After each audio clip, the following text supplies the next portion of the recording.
This video is for educational purposes only and not financial advice. किसी भी investment decision लेने से पहले अपने फाइनेंशियल एडवाइजर से सलाह लेना जरूरी है।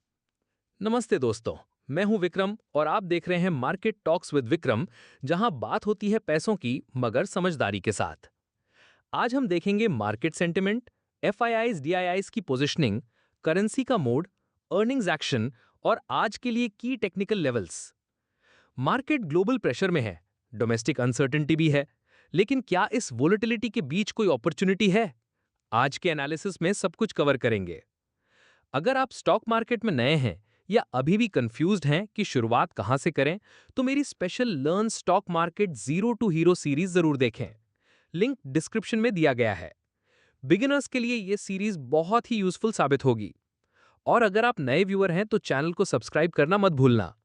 यहां आपको हर दिन मिलता है प्री मार्केट से लेकर मार्केट क्लोज तक का एक डिटेल्ड एनालिसिस, जो किसी भी ट्रेडर या इन्वेस्टर के लिए वैल्यूएबल हो सकता है। चलिए एक फ्रेश मॉर्निंग के साथ शुरू करते हैं आज का प्री मार्केट इनसाइट।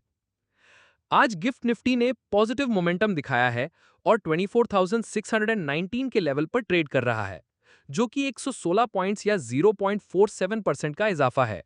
यह अच्छा संकेत है कि डोमेस्टिक मार्केट में बाइंग इंटरेस्ट बना हुआ है। ग्लोबल मार्केट्स में भी तेजी देखी गई है। डाउ जोन्स 44,458.73 तक पहुंचा, जिसमें 483 पॉइंट्स या 1.10% का स्ट्रॉन्ग गेन रहा। नैस्डैक ने भी 1.39% की तेजी दिखाई और 21,681 के आसपास क्लोज किया। इन तेजियों से पता चलता है कि ग्लोबल सेंटिमेंट काफी पॉजिटिव है, जहां इन्वेस्टर्स रिस्क लेने के लिए तैयार हैं। ये पॉजिटिव ग्लोबल क्यूज हमारे मार्केट पर भी असर डालेंगे। आज के लिए मार्केट सेंटिमेंट को लेकर हम कह सकते हैं कि ओवरऑल बुलिश मूड है, लेकिन थोड़ा कॉशियस रहना जरूरी है, क्योंकि कभी भी प्रॉफिट बुकिंग या वॉलेटिलिटी आ सकती है। लेकिन आज के ट्रेडिंग सेशन में बाइंग प्रेशर ज्यादा रहेगा और मार्केट स्टेबल रहेगा।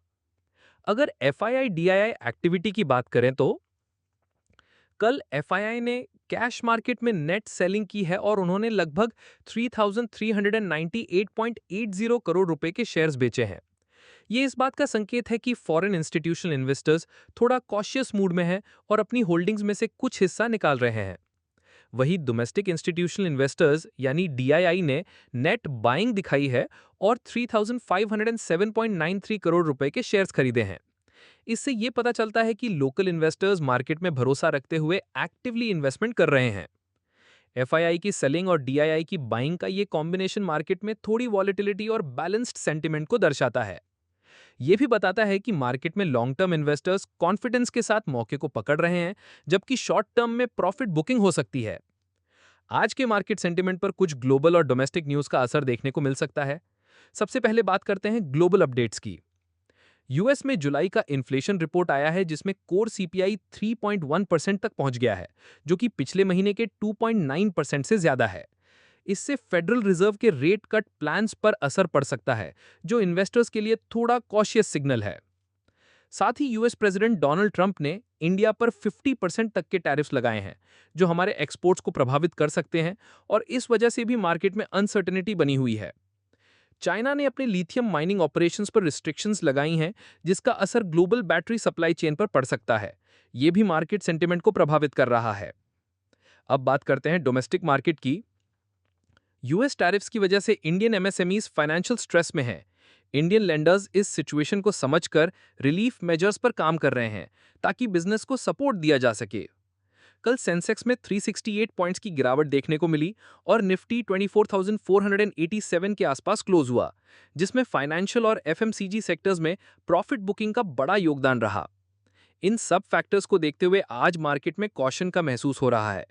ग्लोबल इन्फ्लेशन और टैरिफ्स की वजह से इन्वेस्टर्स थोड़ा सतर्क हैं, लेकिन डोमेस्टिक इंस्टीट्यूशनल इन्वेस्टर्स की बाइंग इंटरेस्ट और शॉर्ट कवरिंग के चलते मार्केट में कुछ स्टेबिलिटी भी बनी हुई है। इसलिए आज का मार्केट सेंटिमेंट कॉशियस बुलिश कहा जा सकता है, जहां इन्वेस्टर्स थोड़ा सावधानी से आगे बढ़ रहे हैं, लेकिन मार्केट में ओवरऑल बैलेंस बना हुआ है। अब बात करते हैं कुछ इंपॉर्टेंट कंपनीज के क्वार्टरली रिजल्ट्स की, जो मार्केट सेंटिमेंट को डायरेक्टली इंपैक्ट कर सकते हैं। शुरू करते हैं oil and natural gas corporation के पहले क्वार्टर फाइनेंशियल ईयर 2025-26 के फाइनेंशियल रिजल्ट से। इस क्वार्टर में ओएनजीसी का consolidated net profit 11,554 crore rupees रहा, जो पिछले साल के मुकाबले 180.2% ज्यादा है। लेकिन स्टैंड अलोन नेट प्रॉफिट गिरकर 8,024 करोड़ रुपीस हो गया, जो 10.2% कम हुआ है। Consolidated gross revenue 1,63,108 crore rupees रहा, जो 3.5% कम है, और stand alone revenue 32,003 crore rupees रहा, जो 9.3% गिरा है। एबिडा 17,185 करोड़ रुपीस रहा, जो कि पिछले क्वार्टर के मुकाबले 23% ज्यादा है। एबिडा मार्जिन भी काफी इंप्रूव हुआ है, अब ये 53.7% तक बढ़ गया है, जबकि पिछले क्वार्टर में ये 39.9% था। क्रूड ऑयल का नेट रियलाइजेशन नॉमिनेशन पर $66.31 पर बैरल रहा, जो 20.4% कम हुआ है, और जॉइंट वेंचर प्रोजेक्ट से $67.87 पर बैरल मिला, जो 15.8% कम है। ये सब दिखाता है कि भले ही क्रूड के दाम गिरे हैं, ओएनजीसी ने गैस प्रोडक्शन और नए वेल्स की वजह से अच्छा मुनाफा कमाया है। ऑपरेशनल एफिशिएंसी में भी सुधार हुआ है। अब बात करते हैं हिंडाल्को इंडस्ट्रीज के बारे में। इस क्वार्टर में हिंडाल्को का consolidated revenue from operations 64,232 crore rupees रहा, जो पिछले साल के मुकाबले 12.7% ज्यादा है। Earnings before interest, taxes, depreciation and amortisation यानी एबिडा 8,673 करोड़ रुपीस रहा, जो पिछले साल के मुकाबले 9% की वृद्धि दर दिखाता है। प्रॉफिट बिफोर टैक्स यानी पीबीटी 5,676 करोड़ रुपीस रहा, जो 17% का ग्रोथ दिखाता है। प्रॉफिट आफ्टर टैक्स यानी पीएटी 4,004 करोड़ रुपए रहा, जो 30% की जबरदस्त वृद्धि है। बेसिक अर्निंग्स पर शेयर यानी ईपीएस 18.03 रुपीस रहा। ये रिजल्ट्स हिंडाल्को के लिए एक स्ट्रॉन्ग क्वार्टर को दर्शाते हैं, जहां कंपनी ने अपनी प्रॉफिटेबिलिटी और रेवेन्यू दोनों में अच्छा परफॉर्मेंस दिया है। अब बात करते हैं अपोलो हॉस्पिटल्स एंटरप्राइज की।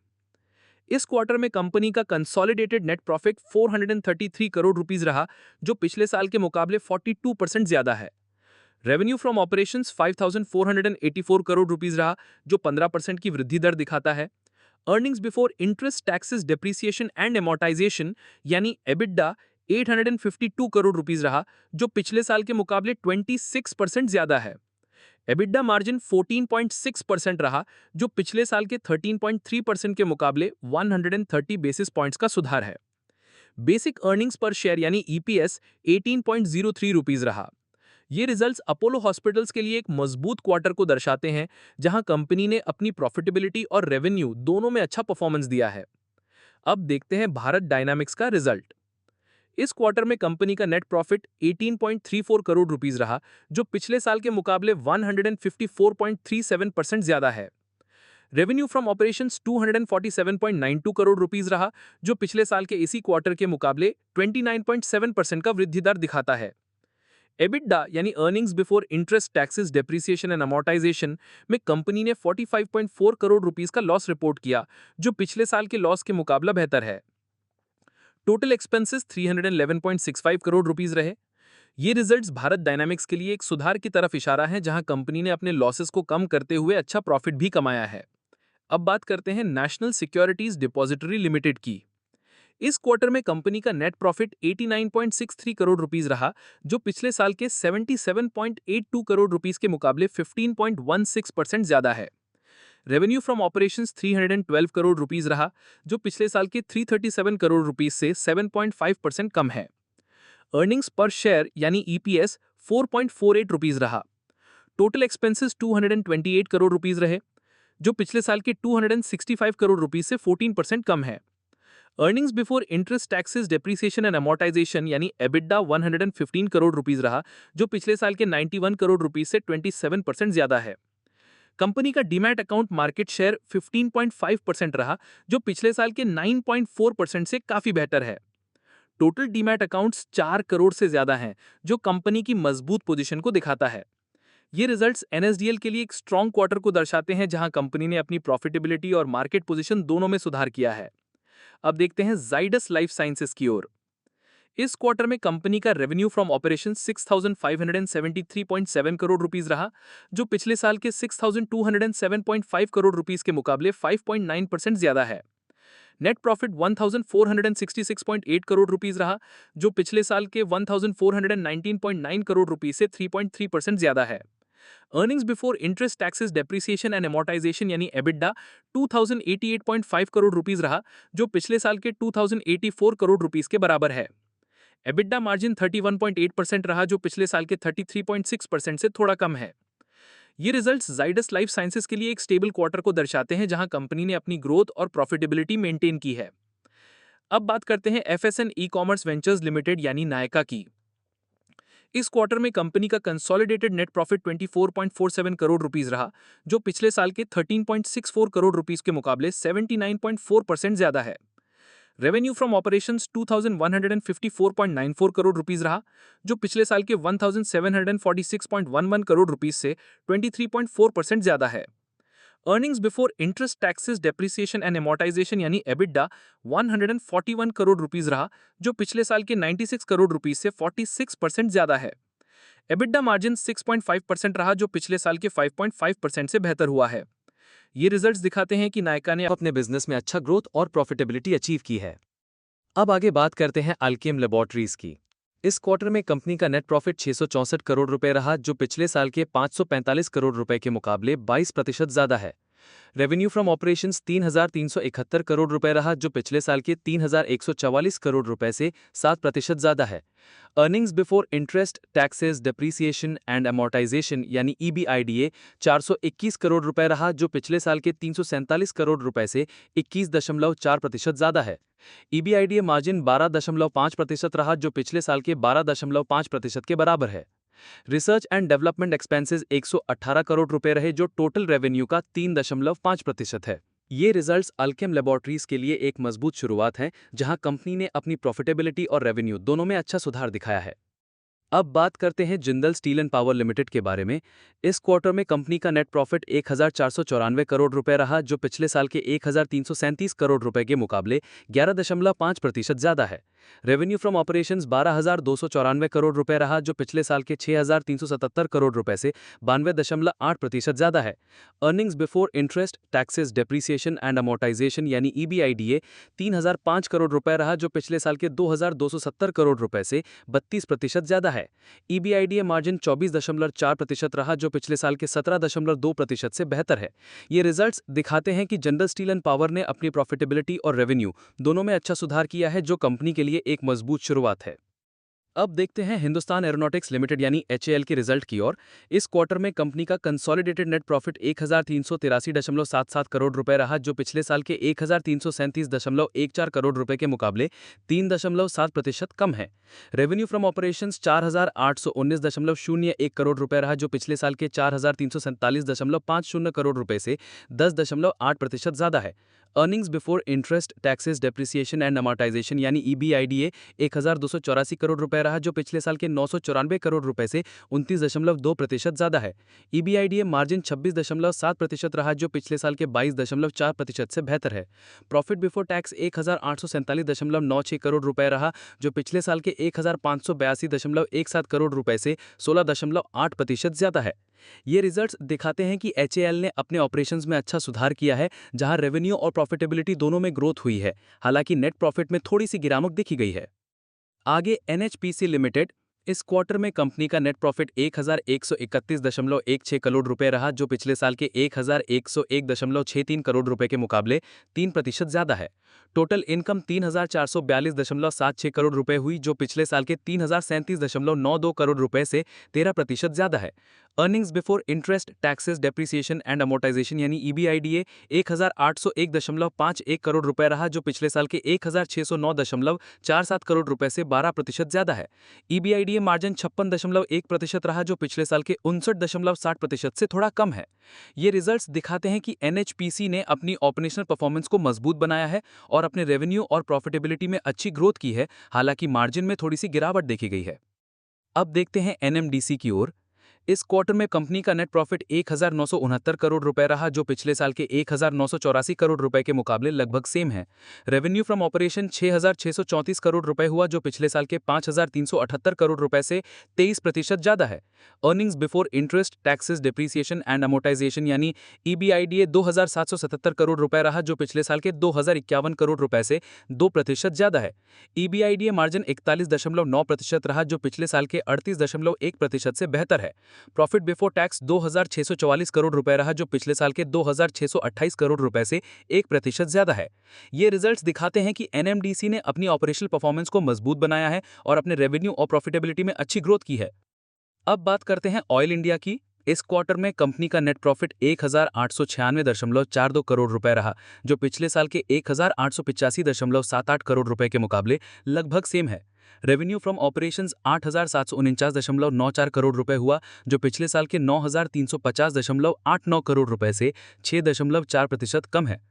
Earnings before interest, taxes, depreciation and amortisation यानी ईबीआईडीए 2,350.93 करोड़ रुपए हुआ, जो पिछले साल के 2,860.39 करोड़ रुपए से 18% कम है। ईबीआईडीए मार्जिन 29.7% रहा, जो पिछले साल के 32.5% से कम है। अर्निंग्स पर शेयर यानी ईपीएस बेसिक और डाइल्यूटेड दोनों 11.66 रुपए रहे। ये रिजल्ट्स दिखाते हैं कि कंपनी ने अपनी ऑपरेशन परफॉर्मेंस बनाई रखी है, लेकिन रेवेन्यू और प्रॉफिटेबिलिटी में थोड़ी गिरावट आई है। लास्ट बात करते हैं रेल विकास निगम लिमिटेड की। इस क्वार्टर में कंपनी का नेट प्रॉफिट 134.36 करोड़ रुपए रहा, जो पिछले साल के 223.92 करोड़ रुपए के मुकाबले 39.99% कम है। रेवेन्यू फ्रॉम ऑपरेशंस 3,908.77 करोड़ रुपए रहा, जो पिछले साल के 4,374.80 करोड़ रुपए से 4.05% कम है। टोटल इनकम 4,136.96 करोड़ रुपए हुई, जो पिछले साल के 4,336.75 करोड़ रुपए से 4.61% गिरावट दिखाता है। प्रॉफिट बिफोर टैक्स 173.41 करोड़ रुपए रहा, जो पिछले साल के 301.61 करोड़ रुपए से 42.51% कम हुआ है। Earnings before interest, taxes, depreciation and amortisation यानी ईबीआईडीए 52.9 करोड़ रुपए रहा, जो पिछले साल के 182 करोड़ रुपए से 70.9% गिर गया है।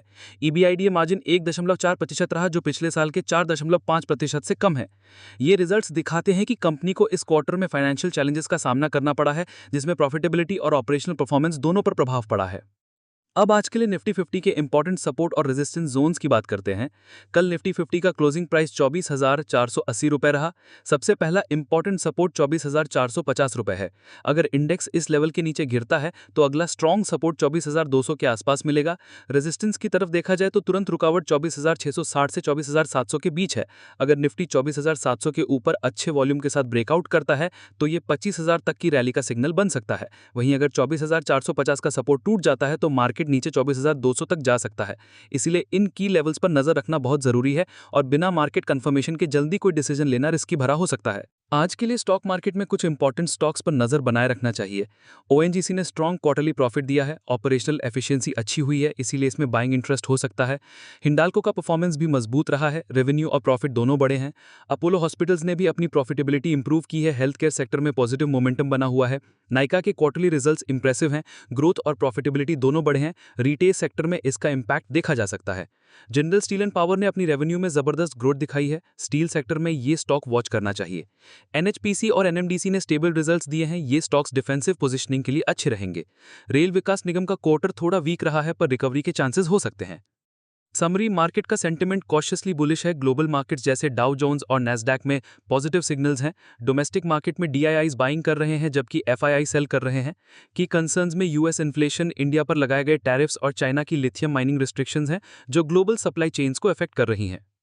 अगर आपको ये एनालिसिस वैल्यूएबल लगा हो तो वीडियो को जरूर लाइक करें, कमेंट में बताएं कि आज आप किस सेक्टर या स्टॉक पर फोकस कर रहे हैं।